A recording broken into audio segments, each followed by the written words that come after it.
की रायगड पायी चढल्याशिवाय किंवा पायी उचलल्याशिवाय गडाचं आपल्याला महत्व समजत नाही.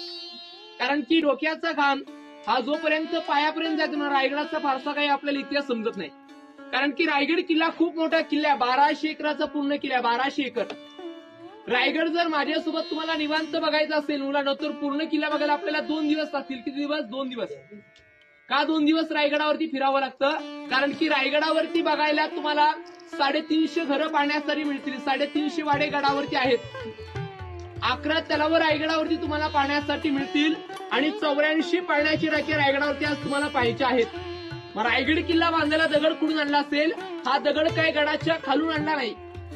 गडावरती 11 तलाव खोदली, 84 पाण्याच्या टाक्या खोदल्या. त्या टाक्याने तलावातून जो काय दगड होता तो गडाच्या बांधकामाला बांधलेला आहे. म्हणजे पाणी अडवा, पाणी जिरवा स्कीम रायगडावरती राबवली आणि पूर्ण रायगड बांधायला त्या काळात 14 वर्ष लागली. किती वर्ष? 14 वर्षामध्ये रायगड बांधला.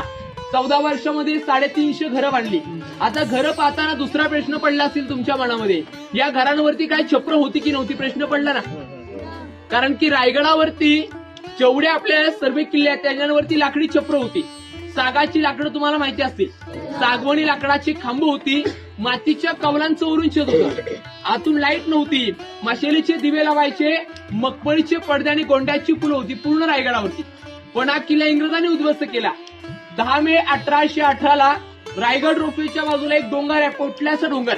वरून तुम्हाला मी दाखवणार आहे. पोटल्याच्या डोंगरावरून रायगडावरचं दारू कोठार होतं ते उद्ध्वस्त केलं आणि रायगड किल्ला 11 दिवसामध्ये जाळला. त्यावेळेस लाकडी बांधकामं सर्व काही जळून गेली.